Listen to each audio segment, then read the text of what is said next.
Bienvenue à tous. Welcome to Reporters Plus here on France 24. In Ivory Coast, there are still thousands of people living under a cloud of prejudice dating back to the time when France was the colonial ruler. They are children fathered by white French men who took no responsibility for them. Their African mothers became subject to layer upon layer of shame and rejection due to the illegitimate birth.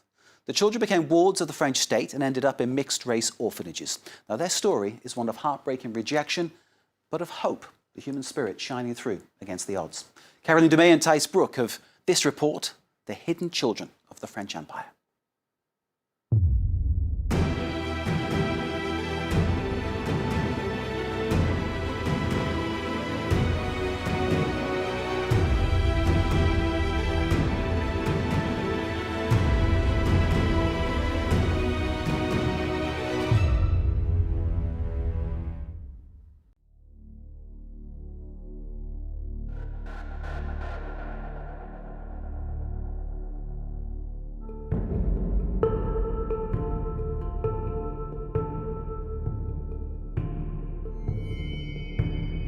Il n'a pas connu mon père. Il n'est pas du tout. Et moi, j'étais encore bébé. Je suis dans que mon père a participé à la création de ce jardin botanique. Il était ensuite affecté au Bénin toujours dans le cadre de la création des familles à l'huile. Et puis, moi, je n'ai pas connu. Hein.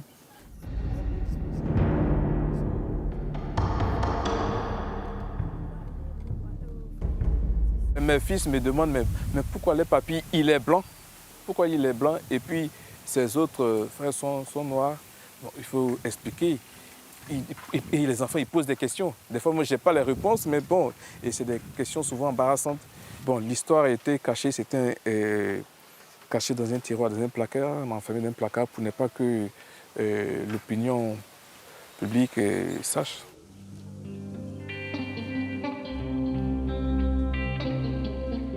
André Moncke spent his childhood here in the orphanage overlooking the botanical garden in Banjaville, Ivory Coast.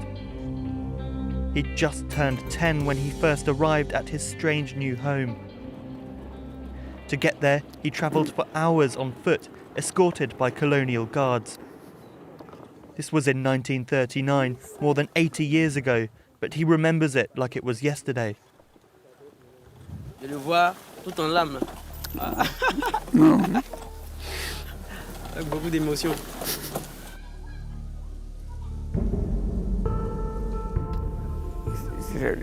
Ça m'a touché, quoi. Ça m'a pas beaucoup de souvenirs. André was one of the first residents of what was known back then as the Foyer de Métis, the mixed-race home. Situated in a disused colonial palace, the establishment housed the children of white colonialists and African women. André lives in Anono, the old fishing village that his mother came from, and which today is part of the city of Abidjan. For a long time, André was ashamed of his past, hiding the truth from his children. His father, René Gérard, was a French agronomist. He came to the Ivory Coast in the 1930s to introduce new crops. He had 2 children with an Ivorian woman, but soon after the births were registered, he abandoned them. C'est dit que c'est le papa de papi. Le papa de papi. Le papa de papi. Pas papi, c'est le papa de papi. Tu vois? Hein? Tu comprends maintenant? Le papa de papi. Un colon. Un colon. J'ai joué dans la rue, il faut venir des gens. Petit, viens. Il s'est dit, qu'est-ce que tu fais ici? Ici, c'est mon village. Il dit, et ta maman? Maman est allée au champ. Ils sont venus me chercher pour aller à Banjaville de force. Oui. Et ça a provoqué un choc à la tante. Qu'on peut enlever son enfant comme ça. À ce moment-là, je m'appelle Gérard, du nom du colon. On a changé mon nom. On dit, mais Gérard, c'est fini. Au point de votre maman. Mais la tante est venue, elle aussi pleurait. Elle a tenu à m'accompagner jusqu'au foyer. Elle a vu que Il était seul. Non, il était 39. Donc déjà, à bas moi, il y avait 38 filles et garçons.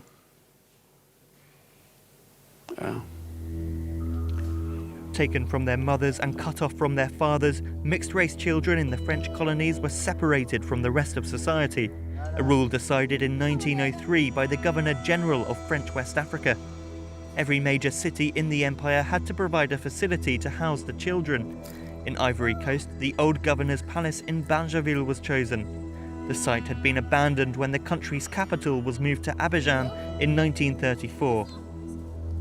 Edouard Asamoah is one of the few Ivorians to know the story of this place inside out.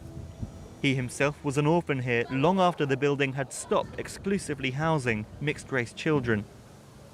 He's very attached to the site, having spent many happy years there. As time went on, the other residents became his true family, and today he wants to renovate it.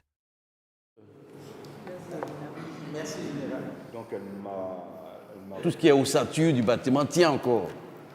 C'est l'étanchéité, parce que c'est devenu une éponge. Donc le plus gros poste, c'est de refaire entièrement la toiture. He set up an association and wrote a book to highlight the history of this place and the tragedy of what happened to its mixed-race residents. C'est Colonial qui avait des enfants avec les autochtones. Il y avait des militaires, il y avait des gens qui travaillaient dans l'agriculture, qui venaient en mission là, qui étaient du passage. Et ces enfants étaient abandonnés ici en Côte d'Ivoire. Et pour leur donner une éducation, l'administration coloniale de l'époque décide d'ouvrir ces espaces-là pour les regrouper et leur donner une éducation. On les recherchait. J'ai des témoignages où on allait les chercher dans les villages. Quand on envoyait on envoyait les gardes chercher, voir la famille, et prendre l'enfant, l'envoyer à Bangerville. Donc il y avait cette volonté de les rechercher et de les regrouper dans un espace. Ils se sont retrouvés là. Chacun d'entre eux a dû comprendre qu'ils se retrouvent là parce qu'ils ont presque la même histoire. C'est le destin qui les a forcés à arriver là. Et ensemble, ils vont construire une nouvelle famille. Nous sommes orphelins, mais nous avons un beau palais. C'est-à-dire que ce bâtiment-là, dans leur singularité d'orphelins, c'est ce palais-là qui représente tout ce qu'ils ont. Ce palais sur la colline, voilà le foyer des métis. Ils ont tous les bras et joyeux, les yeux rieurs, les animés. Applaudissez-vous!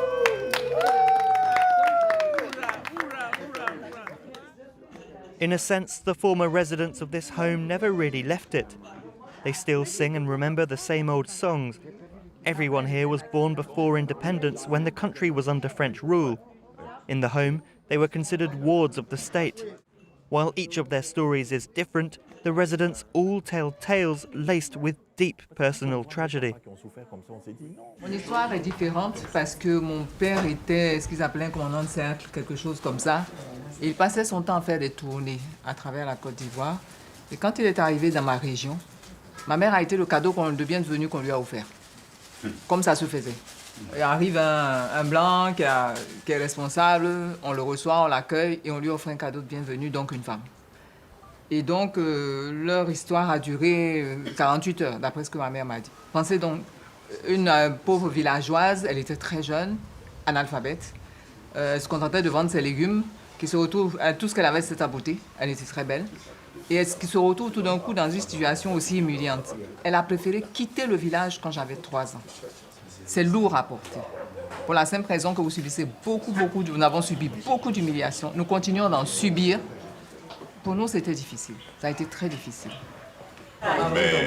Mais de toute façon, dans les journaux, sur Internet, vous regardez, les Français ont bien écrit que ces métis étaient les bâtards de la République. Et c'est inscrit noir sur blanc que nous sommes les bâtards de la République. Moi, par exemple, mon père, il était planteur à Gagnois. Il a pris ma mère à l'âge de 16 ans. Elle a vécu 10 ans. Il disait que ma mère ne faisait pas d'enfants. Au moment où il a vu en 1946 qu'elle était en grossesse, il a foutu dehors. Moi, je suis parti plusieurs fois en France, je pouvais le rechercher. Mais 2 fois dans mon cœur ici, je voulais l'assassiner. Non, mais c'est vrai. En créant le foyer des métis, c'est nous envoyer à l'abattoir parce qu'ils savaient ce qu'ils faisaient. Ils avaient déjà légalisé ce système. Faites des enfants et puis on va les mettre au foyer des métis. C'est tout. Moi, par exemple, je me considère comme une victime de la colonisation. Et il faut qu'on nous dédommage. Tout le monde. Philippe trembles with rage when he sees photos of his family. Meilleur souvenir, sincère, hein? Tchac, tchac. His parents lived in a plantation in Soubré in the south of Ivory Coast. His mother was chased away while 6 months pregnant. Like many of the others, he was initially raised by his maternal grandmother. These descendants of colonialists refused to be qualified as bastards or even orphans. But colonial law made them subjects rather than citizens. They were discriminated against by the colonial authorities, who made it hard for them to register any kind of civil identity. At Banjaville, the children were forced to renounce their father's name, even if they were registered with it at birth. It was often replaced with their mother's first name. Vous trouverez des noms féminins sur des hommes métis, ce qui est illogique. J'ai un extrait de naissance avec père inconnu. Mais j'ai le nom de mon père comme prénom. J'ai des terres en France, mais je ne suis pas français. Que j'ai acquis par héritage de mon père. Il ne m'a jamais abandonné. Mais seulement il ne savait pas où aller. Je vous dis, il était dans la forêt. Il coupait des billes, il plantait du cacao. The president of the association whose father fought in France's Indochina War is also not French. Mais comment peut-on, j'allais dire, nier l'identité même de ces personnes-là alors qu'ils avaient des droits? Nous étions pupilles de l'État français. C'était avant les années 60 de l'indépendance. Nous étions pupilles de l'État, donc enfants français. Et donc, si nous sommes les enfants de la France, comment pouvons-nous ne pas être français? C'est une aberration. C'est une aberration. Donc, nous revendiquons et nous voulons qu'on nous reconnaisse nos droits. Behind the president, 77-year-old Jeanne stays silent. She too has struggled. Throughout her life, her identity and her rights have been denied. Ça, c'est une plantation de BA. Mais nous, on n'a pas connu ça, hein. Du temps des colons. Et BA, ça n'existait pas. Before, production here was focused on coffee, cocoa and avocados. Jeanne was born on this 2,000-hectare plantation. In the neighbouring village, her mother was a domestic worker for one of the biggest French landowners in the country. The old French residence where Jeanne sometimes went at weekends is now overgrown with shrubs. On descendait, ça faisait une pente, voilà. La terrasse était là. Her maternal family is still here, ready to tell a story never documented before. Et lui, son grand-père, il était le chauffeur du gouverneur de l'époque. Et ma mère, qui avait un peu tapé dans l'œil, comme on dit vulgairement, au blanc, il avait souhaité avoir ma mère comme une femme pour passer le temps, parce que bon, autrefois, on ne peut pas dire que les colons se mariaient, c'était rare. Sous la contrainte des menaces, il a accepté de donner sa sœur.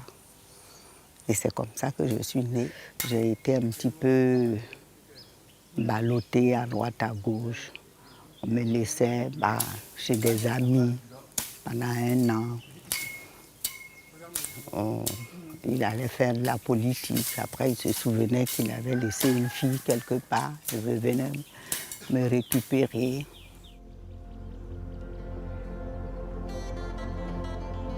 Jeanne was born into the powerful Reinach family, which had been prominent in politics and finance for years. When she was 7, the family placed her in the home of the mixed race and financed the construction of the swimming pool there.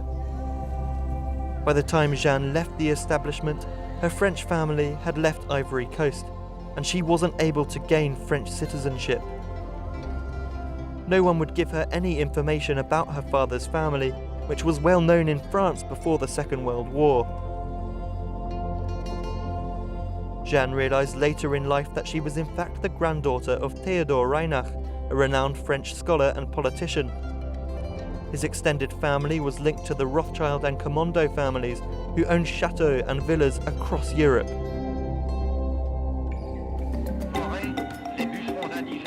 Far away from such grandeur, Ivorian men and women were forced to work on plantations and infrastructure projects. Indigenous women and children worked in the fields, picking cotton. Forced labour continued up until 1946. Across the country, colonial guards looked for manpower, with each village providing at least 10 people. The colonialists also took women to work in their homes. Many were raped, with those who fell pregnant sometimes forced to have abortions or leave their villages. Sex, race and colonisation, a taboo trinity in the official history of France, but one group of historians has gathered thousands of pictures. There are few fathers who, like this one, took responsibility for their mixed-race children. On the other hand, there are plenty of photos of domestic workers and concubines.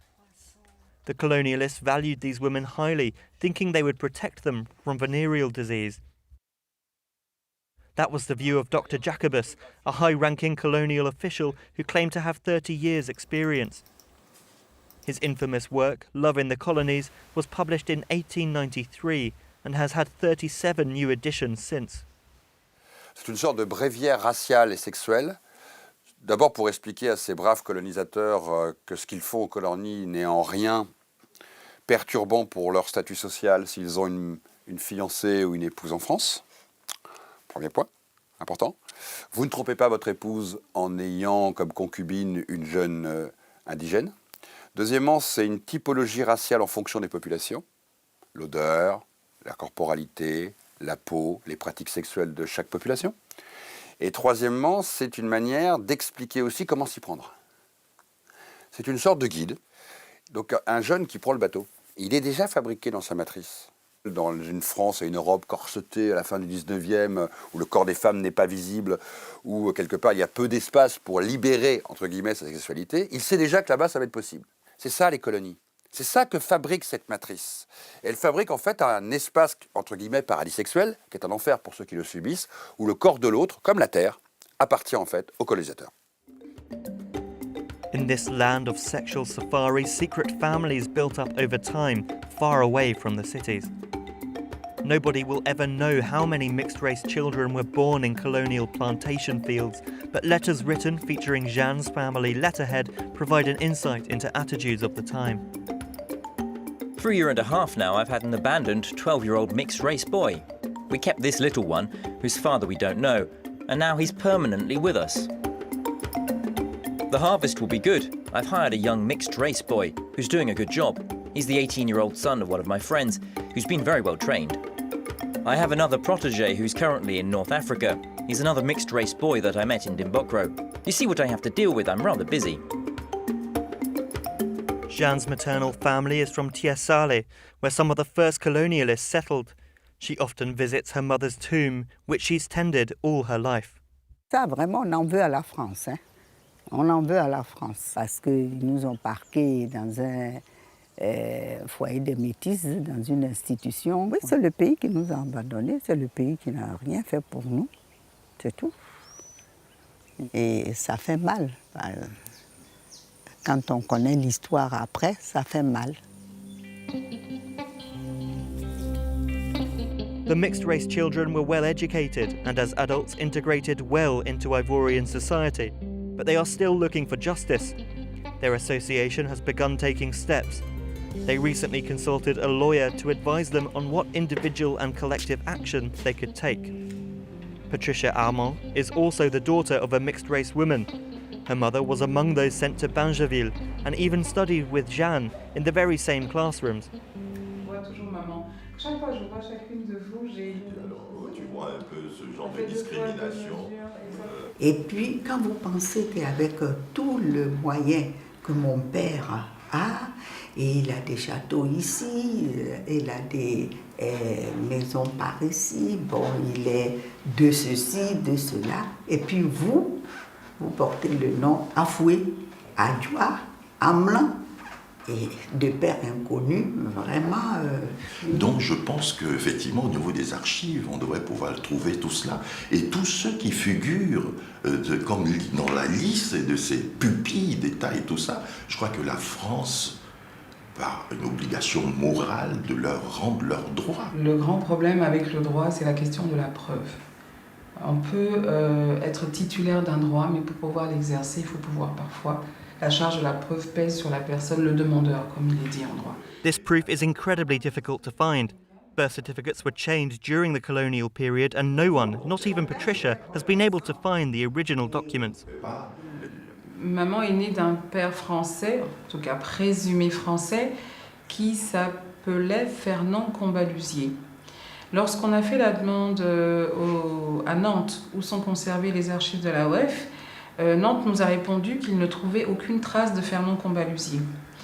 Lorsqu'on a fait la même démarche auprès des archives de la Cour d'appel de Dakar, il s'avère que Fernand Combalusier était administrateur foncier. Spread between France and Africa, the archives are chaotically organised and badly preserved. Few are successful in their research. Parce que certains ont pu bénéficier de l'établissement d'un jugement supplétif avec une mention né de père inconnu, présumé français. Et ceux-là, ceux qui ont bénéficié de ce jugement supplétif un peu particulier qui était établi au profit des métis, ont pu avoir la nationalité française. Ces jugements supplétifs, normalement, étaient établis avant la majorité donc, de l'enfant métis, et l'administration s'en chargeait. Donc, certains en ont bénéficié, d'autres pas. Et c'est cette rupture de droit et cette discrimination qu'il faudrait certainement regarder, peut-être d'un point de vue qui n'est pas exclusivement juridique. No one was able to grant us access to Abidjan's colonial archives. Looking at this dilapidated building in the centre of town, little suggests that the documents hidden inside are in a very good state. Many Ivorians want France to follow the Belgian example. In April 2019, Brussels officially apologised to the mixed-race children born in the Belgian colonies and promised to open up all of its civil archives. Following Ivorian independence in 1960, President Félix Houphouët-Boigny never raised the question of mixed-race children with France, instead trying to integrate these children. Many went on to serve in the Ivorian government, including Auguste Mirmot, a former minister. Mirmot grew up in the home in Banjaville. He believes that he's had a privileged life compared to many others, but understands the frustrations of his former fellow residents. À partir du moment où un précédent était établi dans un pays de l'Union européenne, je pense que la France devrait suivre cet exemple. Et si mes frères et sœurs de l'amicale des foyers des métis vous en ont parlé, c'est qu'ils en ont gros sur le cœur et que ça pèse sur leur vie. Donc je pense que l'État français devrait chercher justement à rétablir la vérité et puis peut-être à procéder quand même à quelques compensations, au moins sur le plan de la reconnaissance identitaire, voilà, ce qui leur donnerait droit à la nationalité française. Peut-être nous n'estimions pas nécessaire de réveiller de vieux démons, hein, et puis bon, qu'on estime que maintenant, plusieurs décennies après l'indépendance, ce débat peut être mené sereinement. Voilà.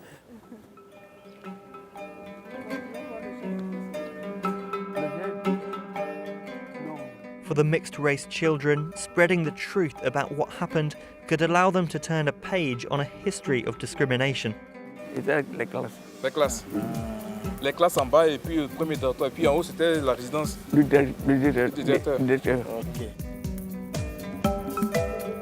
André is 90 years old. Today, he's happy to return to this place where he grew up like thousands of others. He's not ready to leave this world without getting answers. He still wonders if his father abandoned him or if he was forced to leave under pressure from French colonial authorities. The former governor's palace still stands majestically, a potent reminder of the enduring legacy of Ivory Coast's colonial past.